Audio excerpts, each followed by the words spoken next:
I slept and dreamt that life was joy. I awoke and saw that life was service. I acted, and behold, service was joy, says Rabindranath Tagore, an eminent Indian polymath whose profound poetry and philosophical insights transcend time and culture. Called as the Bard of Bengal, his works resonate with universal themes of nature, human emotion, and harmony, inspiring generations worldwide. Hello, my name is Malati, and I'm your host on the show titled The Impressive Empress, where we celebrate and amplify the voices of women, bringing insightful conversations and stories and inspiration to empower more women and girls to embrace their power, purpose, and potential in all aspects of life. The idea behind this show is to understand what it takes for a woman to become a leader, to understand the journey from within, the journey to becoming a female leader with a higher purpose. Today, I'm delighted to be joined by another remarkable woman who has made a significant impact in the world of medicine through her extraordinary work. It's a privilege to engage in such conversations with these women leaders, exploring their journeys, challenges, triumphs, and leadership insights. Our guest for the day is Dr. Bindu Menon, a medical doctor, a health activist, and a visionary leader. She has been teaching for over 20 years, has 98 publications in her name, an editor of 2 books, and has 23 chapters to her credit. She heads the neurology department at the Apollo Hospitals at Nellore. Her extensive experience, remarkable contributions, and numerous accolades speak volumes about her dedication and expertise.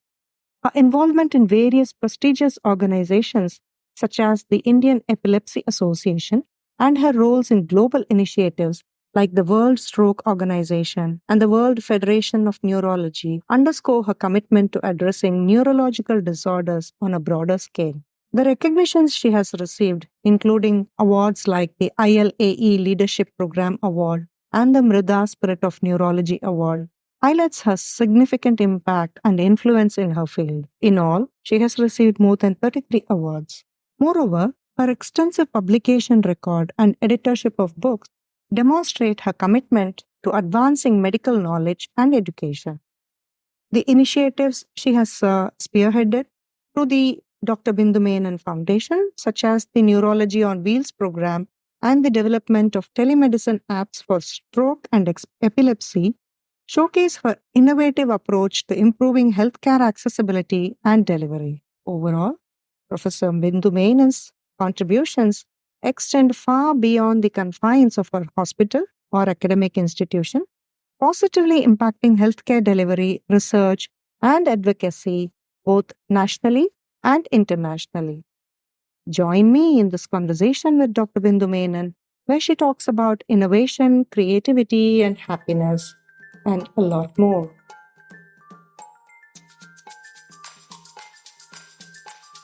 Namaskaram, Dr. Bindu Menon. It's such a pleasure to have you on our podcast, The Impressive Empress, where we talk to women leaders from various walks of life, trying to understand their inner journey to success.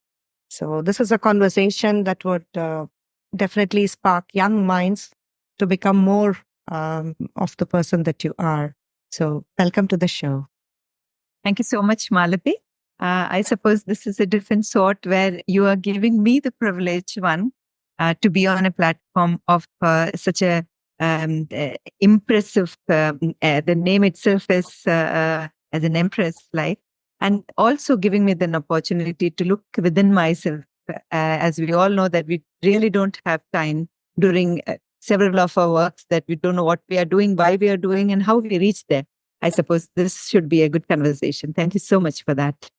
Thank you, Bindu. That's such lovely words. Thank you so much. I see that you're very well qualified. You're a doctor in neurology, and you also have several super specializations to become a brain specialist. When did you know that you wanted to become a doctor? Or how did you craft yourself to become Dr. Bindu Menon that you are today? Malti, in our school days, all of us know that when we reach our 10th class, that's 11th and 12th is the time where you need to choose what you become.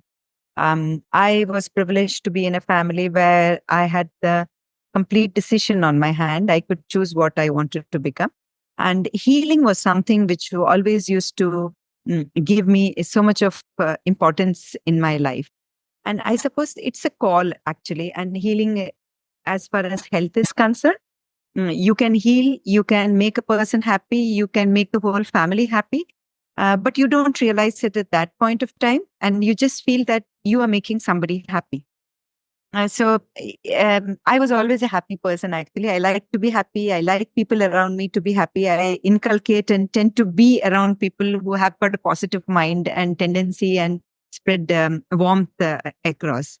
In 10th and 11th and 12th, I should say, we started feeling that doctors are the one. When you go there, reach there, tell your complaints, the doctor prescribes something, puts a hand on your shoulder and gives you so much of warmth, and you immediately on the next day you get healed. You're so much better.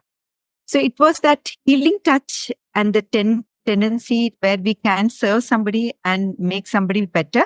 That's where I sort of thought that, yes, medical is my calling and doctor is my calling. During that same time, Malti, we used to have a Help Age Foundation in the school, where we were allowed to collect funds, you should say, door to door, and give it to the organization Help Age India, which is an old age organization where people stay there. So I was also a part of that. So it's not that I like biology, so I went into medical field. I liked something which is healing, curing, caring, that made me move towards something where there's a human touch to it, and where I can, in fact, one-to-one interact with the person as well as to the family. At that point, you don't really know it. Now I really know it, that it was that which made me choose the medical field. I mean, I just remember the famous quote by Steve Jobs, I think. He says, in hindsight, you're always able to connect the dots. It's a lovely calling that you've had, and I'm sure many patients of yours and the place where you are is definitely benefiting from all of the extended services that you have been doing. I'm particularly interested in knowing a little bit more about your work. You seem to be having a lot of innovative initiatives that bring about, a lot of transformative changes in the societies. For example, your work on the initiative Neurology on Wheels, or the tele-awareness programs and the health apps that you have brought. All these have brought about impressive changes in the medical practices and, more importantly, patient outcomes. Can you share the inside story behind these initiatives? How do you get your innovative juices to flow like that? Thank you so much, Malti. Again, it's a flow, I suppose when you're working in a medical field at the initial stages of your, when you're doing your internship, then you enter your post graduation, then you do your post graduation. When you're a resident, you are completely drilled into work. It's really difficult. That I sometimes feel that there are two ways to survive that. Either you sink in it and then you just do a work and just do your medical work. That's it. Then there's a full stop onto it. Or you swim across to it. As you swim across, you tend to understand that as a doctor, just when the patient comes to you and you cure them might not probably be sufficient in a medical field, because where we can at least put a small mark to it, that where we can see that before the patient gets unwell, whether we can do a step forward, and that's what is prevention is called. From that point, when you have your outpatients, when you have your emergencies, every time you had a question often on being asked by the patient's relatives, that could this have been prevented? Could we have done something about it? And that's how the initial stages of my awareness program started. And that's how the initial budding of the Dr. Bindu Menon Foundation also started. And in fact, Malti, it started from my daughter's school. because when I used to go, because I was a doctor and I used to go and pick her up from the school. So the parents used to come in and ask me, the teachers used to come in and ask me. Then one of them said, Madam, can we just invite you? And could you just give a talk to the teachers and to the parents who would be there? So, it started off that. So from there, it started. And now we have almost completed around 224 awareness programs, 240, I should say. That is the prevention part that we as a foundation do. But going into the villages, going into the rural areas, because when I sit in my clinic, I get a sector of population who come and reach me. All of us know that neurology as a super specialty, or for that matter, any super specialty, is out of reach from the rural community. The rural community still has to survive in that same belt with that same specialization and then has to move forward. And at some point, they reach a super specialty. But then by the time, probably the time is so much time has lost and the disease has progressed, has become stagnant, and there's not much that we can do about. Now, I might not make a great change, but then I can be a game changer. I can probably start something which can be replicated in other parts of the country. And I get calls asking me how you have done this. And I tell them that this is the way I go about. I always say that work is a pleasure. You need to be happy while you're working. If you have to be completely you need to have a sense of fulfillment while you have completed it. And even if the whole day is notoriously busy, at the end of the day, that sense of fulfillment is there. You sleep well and you get ahead for the next day morning to see. And apart from your clinical work is extremely crammed, from morning till evening. You're completely with the emergencies, outpatients, referrals, the calls from other patients, something or the other, it keeps going. But then in that whole scenario, if you have a sense of fulfillment and you are motivated to do something, you'll always find time, you'll always find time in the 24 hours. People do ask me, as you have asked me, that where do you find time? I feel that you can chip in your time. The only thing is that you need to love what you're doing. You need to enjoy what you're doing. And there should be a sense of fulfillment. And obviously, there's a teamwork that backs you around. And unless that is there, a one-man pillar is definitely not possible. Your ideas, innovations are just standing there. You have the whole population around it. You need to take them along. You need to inculcate and you need to take their ideas, pinch in and everything put into the same platform. It's a journey of pleasure. It's a journey of happiness. And I suppose that's what helps me to do what I do every day. Strong woman stands up for herself. A stronger woman stands up for everybody else. I'm kind of reminded of that quote when I see what you're doing. And I think it's more of your curiosity, your creativity, and time and again, I kind of think of your patient-centeredness. This attitude is what is driving you to do all of this. And kind of mindsets that you carry helps you cultivate creativity and makes you stay open to new ideas within your practice. One may always feel that one has finished a saturation point and that's done. I have a good practice. I'm working well. I've done some couple of innovative programs, and that's where I can now take a back seat and just relax and just carry on with what's happening. But as you have been putting into one or two quotes, I too remember that it said that no matter how good you are, you can always get better. So and I feel that's an exciting part, because you can get better, you can better yourself to doing that.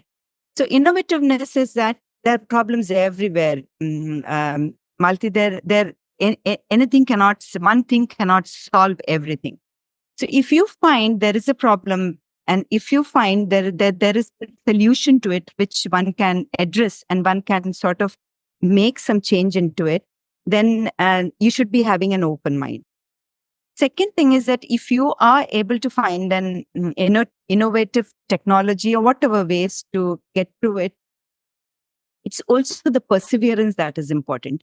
So whatever you see across, whatever you see as an output from my side, as my foundation side, there may be so many other couple of things which I have done, which have not completely come out as well. But there are certain ones which, if you continue to do it and if you feel that you will be able to carry it on till the end and you will be able to complete it, then you should persevere it. And perseverance is, I feel that all of these projects, Malati for that matter, my neurology on wheels, the apps which I have made, the tele awareness programs or whatever, had hurdles at every point of time, but every hurdle made me think whether I can stop it, or whether I should take a pause, or whether I should take it after some time. Few of them I definitely would have had to shelf it, but most of it, I should say around more than 95% of the projects, I have continued to do it. It might have taken time. So innovation, for innovative mind, the problem is around you. You need to target whether you are able to achieve it, whether you are able to persevere it, whether you are able to complete it. If so, then you should build in a team. You should have people around you. See that what's the good in each person, because that's very important. It's as it is said that there's a difference between a leader and a boss. The boss says go, and the leader says let's all go. So that let's all go probably is there in me. I take everybody in my stride. So it's not only work, and we enjoy, laugh, go out, and the whole 24 hours, even when we are in work, even when we are in a rural project, you would see that it's such a nice, it's sort of a festivity into the rural areas that we do that. So basically, it's now inculcated in the whole being. It's in your whole being that if you are able to identify a problem, is there something which I, as a person, can chip in and make a small change in the society, which can be helpful to a couple of people around. I am not saying everybody, but some couple of people, and it will touch them and their family and the society at large. Open-mindedness, perseverance, teamwork, and collaboration are some of the things that you just mentioned that helps with bringing out innovative projects. Somewhere along the line, you mentioned about perseverance, and that brings me to my next point, which is about endurance and burnout. You seem to be wearing multiple hats and doing a multitude of things. It's almost like being on a constant marathon. Do you ever get bored or walk down in neurological terms or in the brain health, a burnout? How do you manage all of this? We all have these 24 hours, like you mentioned. But beyond the passion, what keeps you going? What's the secret? Yes, Malti, you're completely right. Any individual person will definitely get burnt out at some point of time. It is, I would be lying if I say I don't. I am 365 days, 24/7. I'm a positive minded person and I do everything. No, absolutely not. So there are bad days, there are days when you feel that have you taken too much on your head, whether you would be able to carry it on. There's so many pending works. 24 hours doesn't seem enough. I have not spent time with myself. I have not had a day where I have just relaxed, put on the TV, watched, and put on a movie and did all of that stuff. But Malti, there's an innate passion in one person. If that is there, this sort of burnt out and negative feelings or low mood doesn't sustain for a long time. Also because while you are in your workplace or while you're in any of your projects, one should not be doing your work as a sort of a duty, or sometimes it's like a punishment. If you are enjoying your work, whether for that matter, I always say that when I am talking to my patients, most of them patients who are following up for 10 or 15 years with me, they've almost become like an extended family to me. The ones who are now new ones adding into my consultations, I should say, they are the ones who are infantile people who are adding into this. So some of them are there when they come in, they talk to me, they grab my hand, some of them hug me. The elder people, they just put their hands on my face. All of that, I'm telling you, is such a pleasurable thing. It's like a dopamine surge for me. in that way, I feel that if you connect to your people, because I'm a doctor, I have to connect to my patient. If you connect to your patients, if you love your work, if you have a good minded, positive minded people around you, a teamwork people, who also tend to laugh, smile, there is so much of less of negativity. Even if I'm burnt out on particular days, there's somebody who tells me, who's somebody who's by my side, who is sort of emanating positive energy from one nook and corner. And on top of all of that, I have such lovely family with me. My parents, I should say. Actually, I should say that I'm so much less percentage of positivity in me, like my dad and mom. Oh my God, you should see the way from my childhood days. The work that they do, it's such an orchestrated, like a symphony, both of them, from morning till night. I've never seen them getting tired most of the time. Most of the time when I'm out, they must be getting tired and wanting to put in a positive face. I don't know. It used to be so nice. I've seen them working now. They stay with me, and I get a cup of tea from my mother in the morning, and I get a plate. She gets up early. So, all these positive vibes across you, it's not only oneself, the positive vibes with which you grew up, the with which you got tuned into, less of negativity around you. When you have people who have negative thoughts, negative talk, negative conversations, I tend to stride away from them, because I feel that I get engulfed in it, and I might talk something and I might start conversing in that and taking somewhere my mind somewhere. So I steer out of all of that. So putting in a nutshell, so long, I said that it's like being around people and having a positive attitude helps you to come out of your burnt out days, which you would definitely have. It's just not possible that one does not have when there's too much on your basket. But it's not only me, it's my people around me, my parents, my daughter, my brother, my team, my friends, my colleagues, my patients, everybody. And then some once in a while, when people like Malti interview me, now this will go on a long way for at least a couple of months. Oh my God. So, okay, I have something which I can contribute to the society. So I should be like this and I shouldn't be like this. It's there in the back of the mind. And thank you so much for more couple of months to be on the positive side.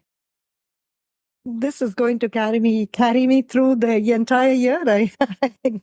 But I'm going to ask you to dig a little deeper and tell me, what are some of the sustainable strategies that you follow on a daily basis to help you stay so positive, other than surrounding yourself with positive people?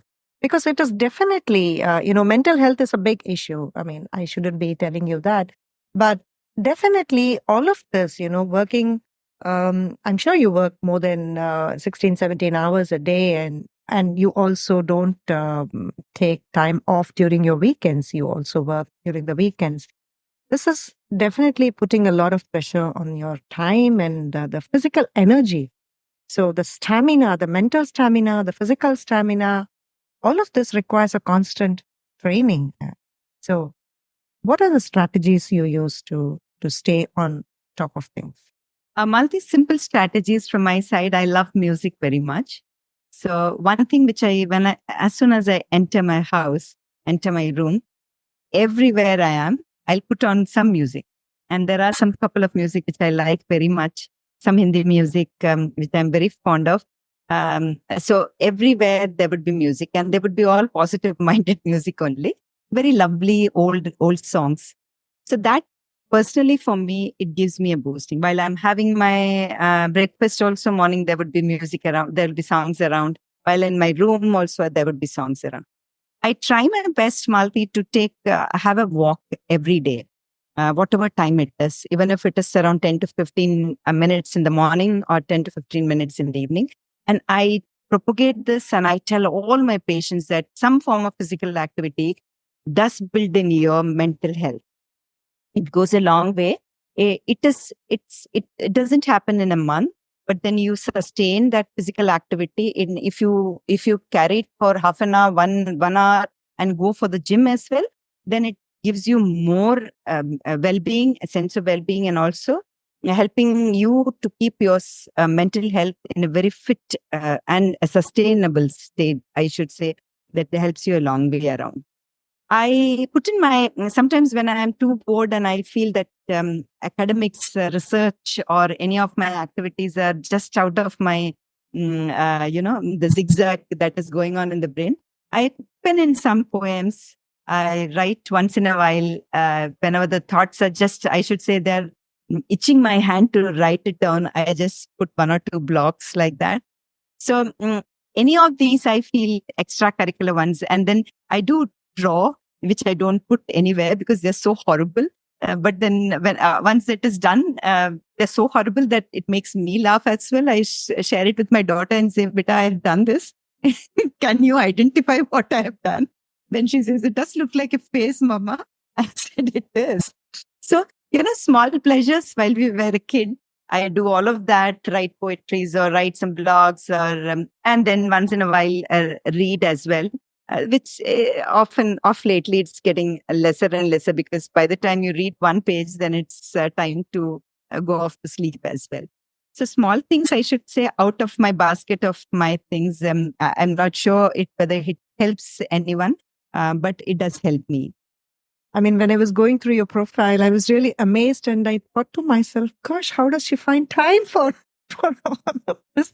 You've written in the meantime about 38 poems, I think, and it certainly does kind of help you in your mental and physical well-being, and therefore you're able to contribute better to the society. But how do you find the time for such creativity, and how did you actually know that you had this passion for writing poems? Malti, it was the first poem was while I was at home, and I think it was a patient with motor neuron disease. I was really, I had conversed with the patient and the relatives that this disease doesn't have a treatment. And that's how I was feeling so bad. And I suppose when it was told in movies and all, I think when you are in a sad mood, a lot of emotions flow out. And that's when I just penned it off. When I penned it off, I felt that I can. I didn't publish it at that time. I means publishing is just putting on my website. Then I thought that on Doctor's Day, I should write about doctors. Why not? Let me see how I can. Then it became a journey. You know that you can write, but then it's so surprising, Malti, that somebody tells me that, "Madam, why don't you write like that?" I suddenly go blank. I can't write anything. But then when I feel like it, so when do I feel like it? When I go for my neurology on wheels, sometimes it's an hour for me to reach there.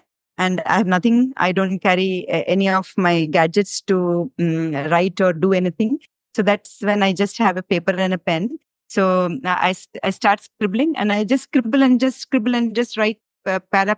It is not compiled properly. And then after one of few days or so, I start compiling it. So it's not that I sit on one day and with a glass with a cup of coffee or tea, and then the rain and there is breeze and there's but it never happened like that. Sometimes when I go to meet my daughter, where I'm sitting on the flight, I pen down another 4 or 5 lines. So it comes off like that. And if you ask me to write now, if you ask me to say put on some few lines, I will never have it in myself. So it just flows off. But when it flows, when I feel that I want to write, then I leave off everything else. And I just concentrate on that. Because when it's on your finger and when it's on your mind, it has to go onto the paper.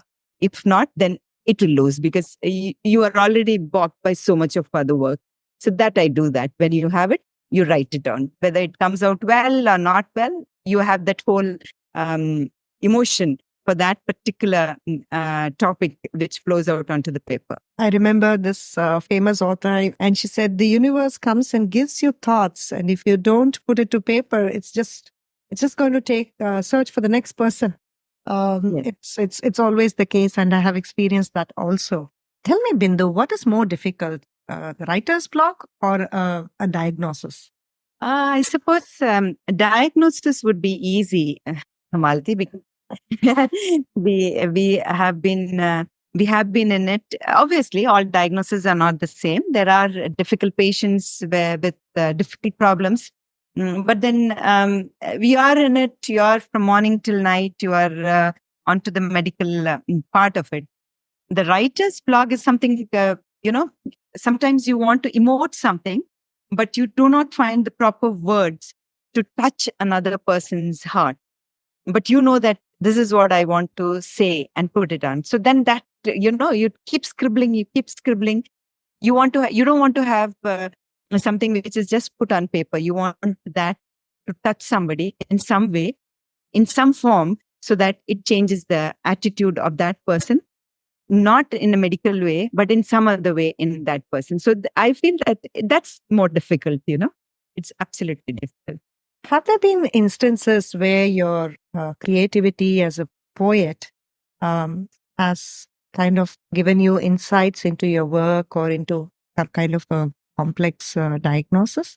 Can you share some any instances? Malti, not as a from my poems, but from my blog writing. I think I've just done 2. But yes, as a when I started writing my blog, we always feel that patients and relatives are not putting in their maximum to help the patient to come out of the illness. But when I started writing in one of the blogs, which I have written about a patient and the caregiver, especially the caregiver, how much she struggled to see that keeping the house intact, keeping the patient and everything, I felt that it gave me an insight into the problems. And this happened many years ago, but I put it in paper then. So that day had changed me, the way I converse with the patient and the relatives. And it gives me a sort of an overview as to what I can expect out of them. Then it gives me an overview of what I should be counseling to them as well. So it has definitely changed the way of how I should give them a comprehensive game plan of expectations, outcome, and the prognosis for a particular patient, depending upon their social well-being as well as the family structure. Yeah, interesting. It's a constant study. I think there's a lot of research being done as to how the creative or the arts can influence a person in a very positive way. And it definitely brings in a very different perspective. I would now like to talk to Bindu Menon as a woman who was heading the neurology department in the very famous Apollo hospitals. How does the dynamics work there as a woman? Malti, I feel I'm privileged to be with people. I'm privileged to be born in a family one at that point where there were no difference between myself and my brother. Me being a girl at that point, then later as a woman, the same privileges were there for me as well as my brother. And I am born and brought up in Bhopal, and I studied in the Kama Convent School, and later I did my MBBS from Bhopal itself. Then I did my MD from Gwalior. All of those places, I personally did not have any differentiation as far as I'm concerned. Now, definitely, Malti, I might be one of the privileged ones, but I have seen, I have known where there are differences as far as gender is concerned, and people have, girls and women have had to struggle. As far as my workplace also, I feel that I'm surrounded by people who are very nice, and particularly as a woman, as a gender bias, I have not had much to face. Maybe it's how you take people around you. Probably it's yourself that makes people to be as a part of teamwork.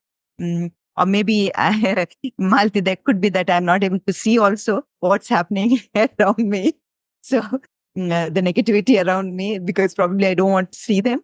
That could also be I'm turning a blind eye to all of that. Also there. I have a very congenial atmosphere. My colleagues are extremely good. My management is good. My people around me have always been helpful. There are so many of my team members, and particularly all of them are boys, young boys, who come out with me for my Neurology and Wheels camp. And my salute and my thankfulness is always with them.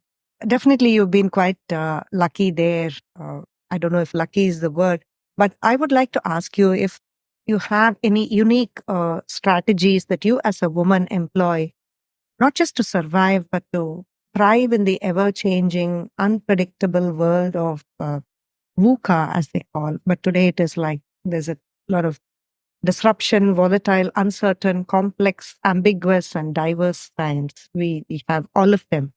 What are your strategies for managing this? Is it different for a woman?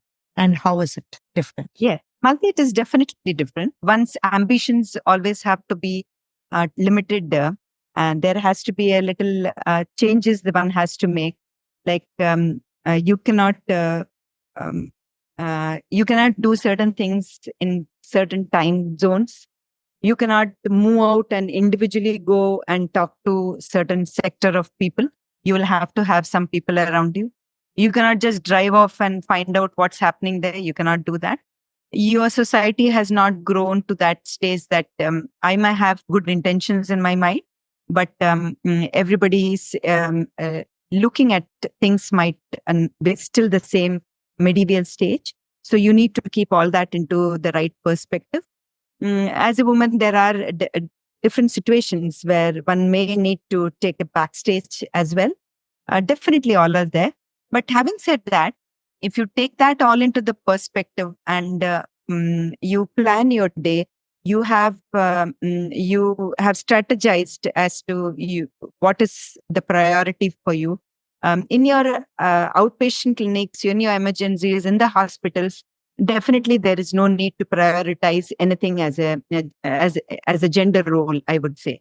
But yes, in my campaigns, when you're going visiting villages, when you're going to for awareness programs, anything, yes, definitely. You may have to have people around you. You may have to have a sector of people around you who would want to take this initiative for you at the initial stage and talk to the people head, and then they get back to me, and then I take the lead forward.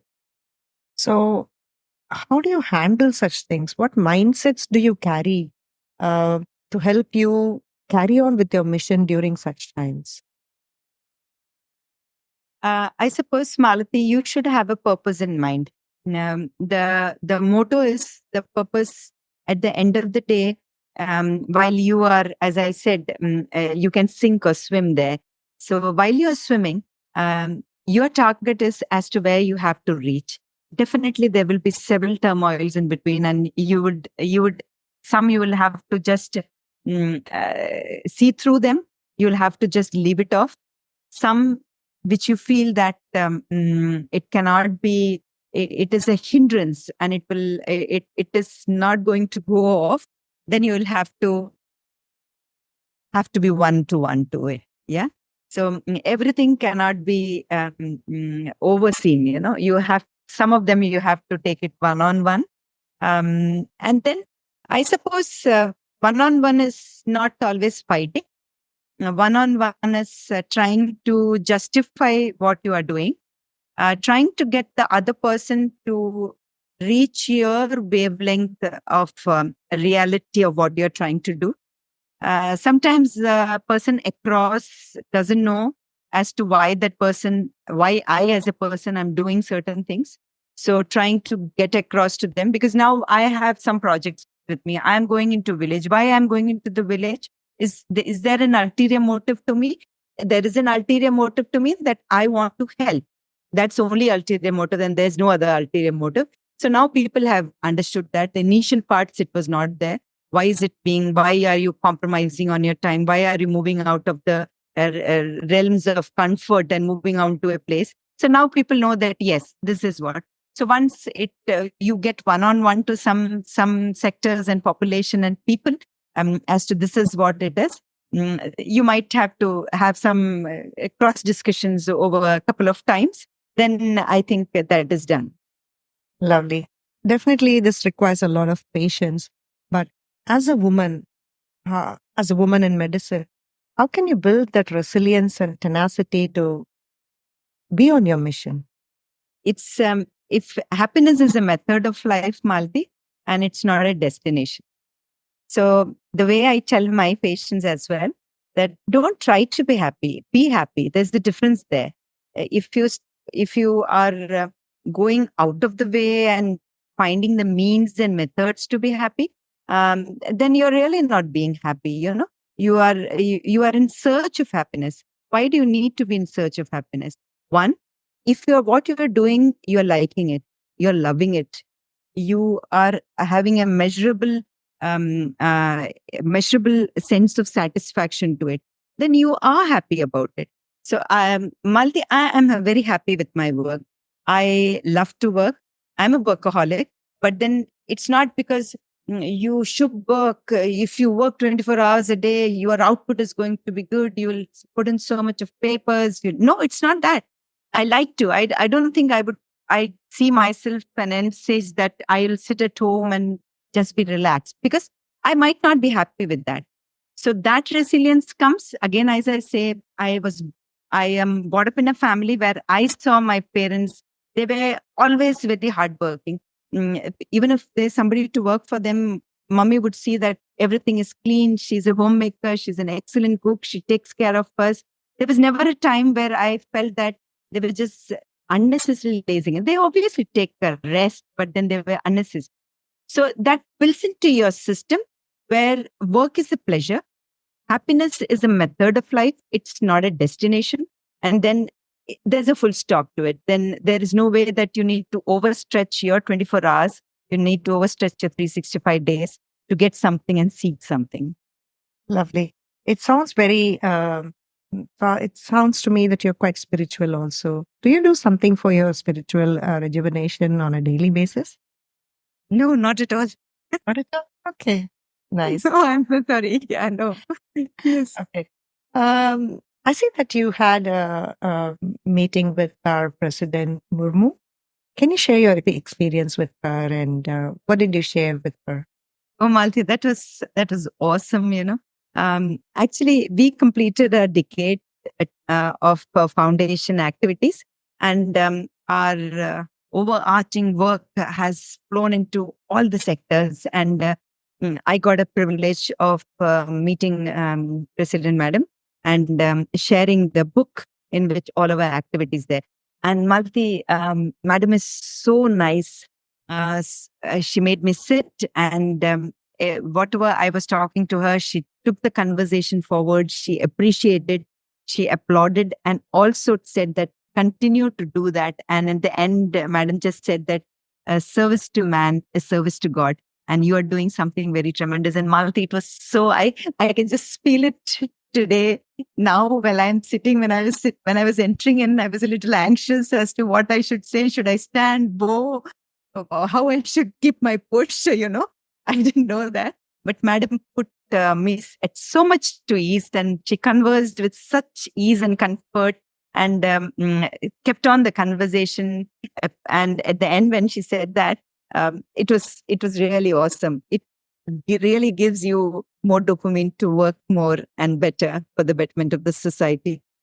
That must have been one unforgettable experience. But how do you convey that trust to all the stakeholders? You work not just in India, but you also work on international projects. You have been invited to a lot of conferences. You have presented a lot of papers. You do collaborative works on books and articles. How do you convey that you're dependable and trustworthy? So every step you take, Malati, leaves a foundation behind for another step, another project. And the previous step and the foundation, which has made a mark and which has made a measurable change in whatever it may be, either it is a form of a collaboration, either it is a form of a project, patient care research. Then the second step, or multiple stakeholders to come in and get collaborated with you, becomes easy. So as I said, if you start a work, your perseverance should see to it that you complete the work. Half-heartedly, leaving anything unfinished will not have a good being on yourself, as well as to people who are working for you, who have put in their time, energy, as well as money for whatever it is. It will not hold good. So one thing, finish it completely. do it with wholeheartedly, put in your maximum and put in your best and deliver what you have committed to at that point of time. Amazing advice there. Tell me if you have mentors and how many do you have? How did you find your first one?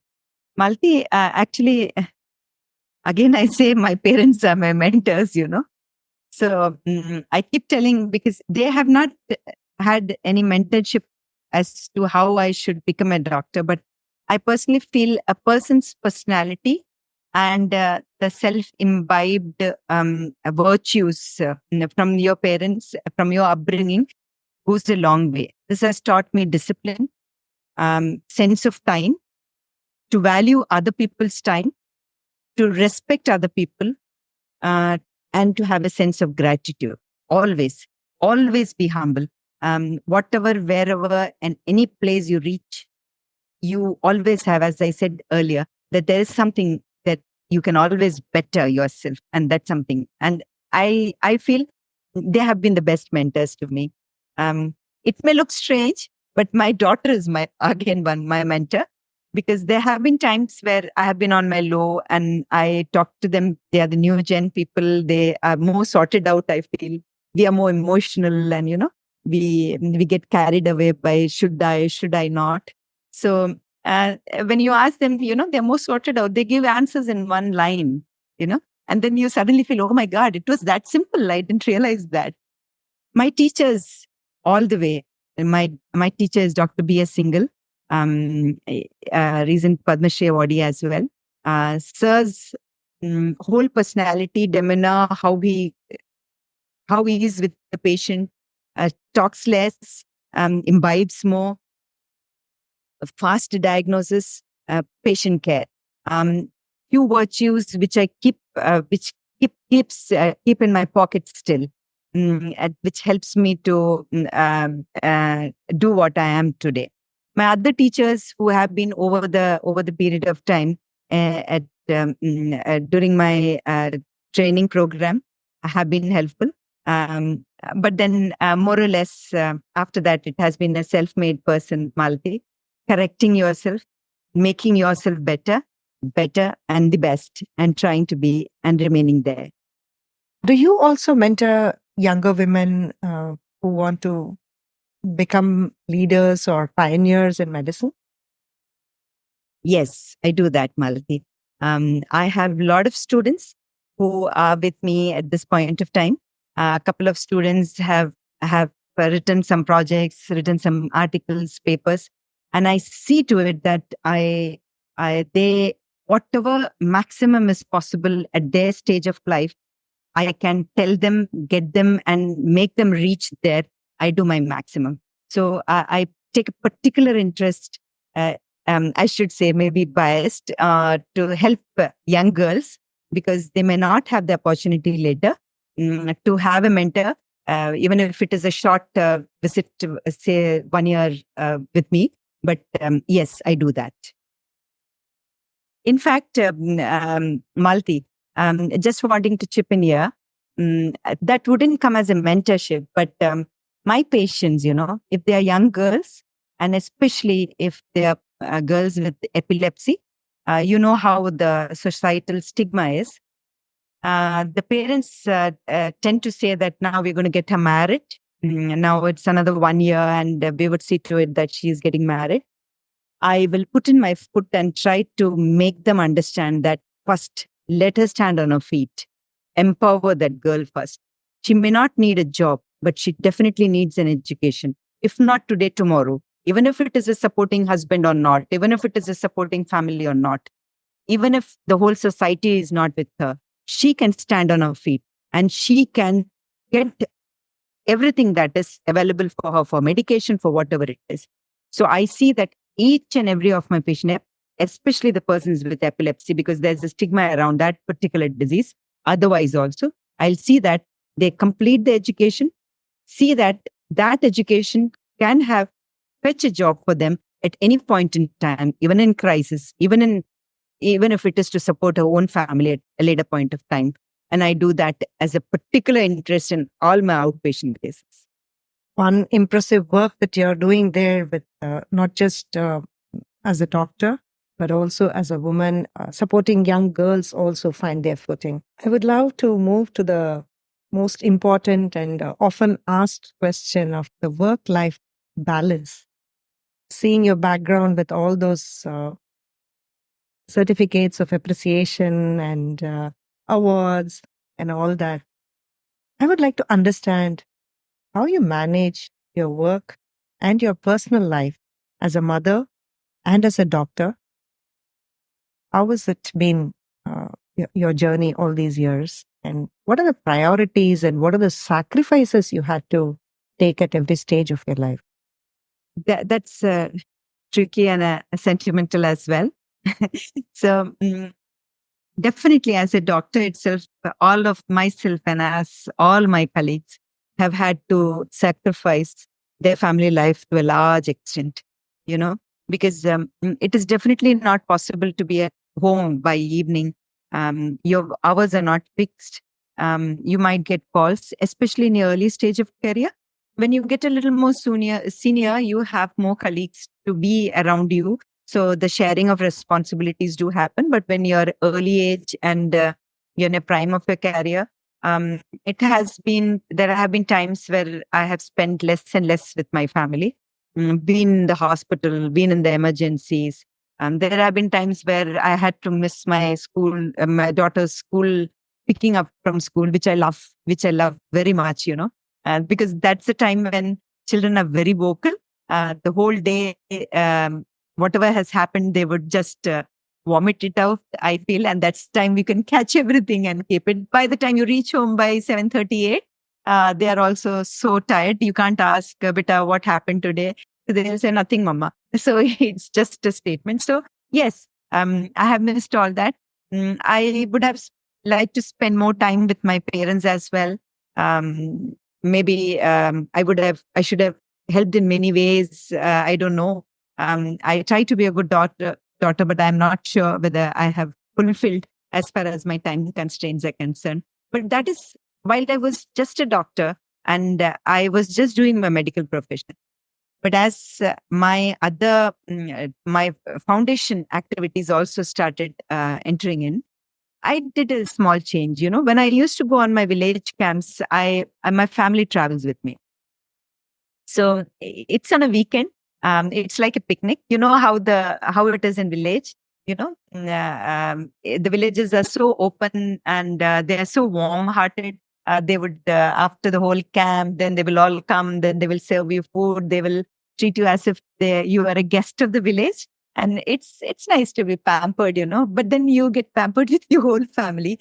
So I have seen to it that when I travel in certain places where I can, I do it with my family so that I can be with them in whatever. And again, as I said, everyone may not have a supportive family as mine.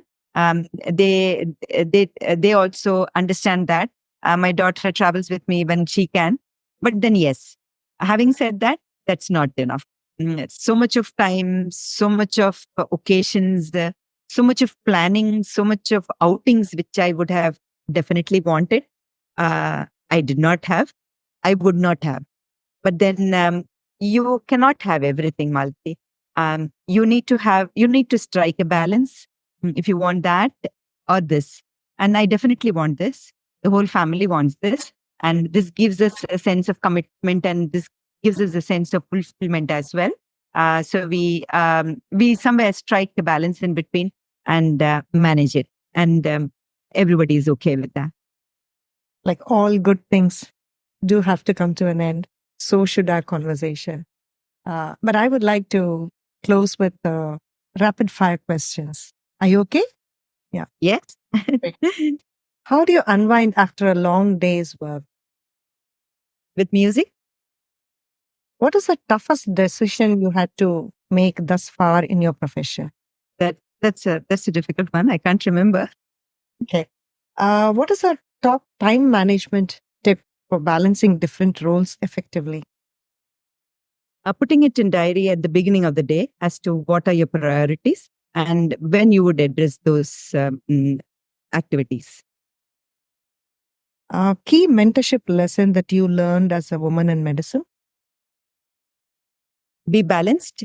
Have your priorities clear, focused, and move forward with it, even if there are 1,000 hurdles. What do you see as the biggest opportunity for women in medicine today? It's an open field. The field is open for both men and women equally. There's no hurdle. With more than 33 awards, how do you define success? Success is fulfillment. I feel that if every day is a fulfilling day for me and I have completed what I wanted to achieve, then I suppose I'm happy, and happiness is a success for me. Great. Thank you so much, Dr. Bindu Menon, for taking this time out and sharing your happy tips. It has been, happiness is just exuding out of you. And I'm really grateful for all the work that you're doing, impacting numerous lives through your multiple initiatives. Keep doing what you're doing, and let's stay in touch. Thank you so much, Malati. Thank you very much.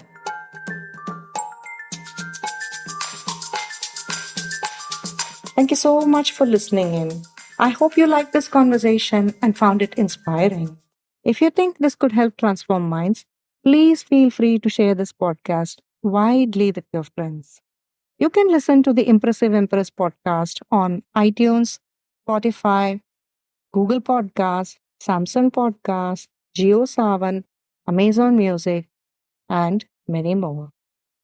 Got a question that you want me to ask our next guest? Do write to me at empress@bhogya.online. That's EMPRESS at BHOGYA.online. Bye until the next time, and take care.